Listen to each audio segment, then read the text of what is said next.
যে গভীর ছায়া কেঁপে ওঠে তোমার আধারে ওগো, যে হাসির মধু মায়া ফোটে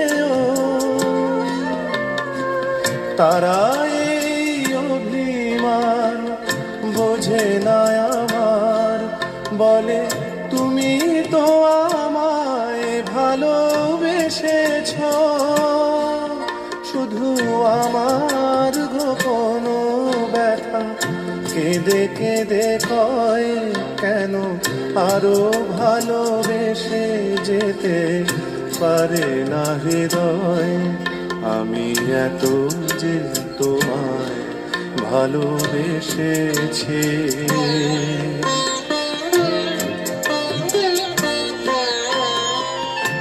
তুমি তো জানো না।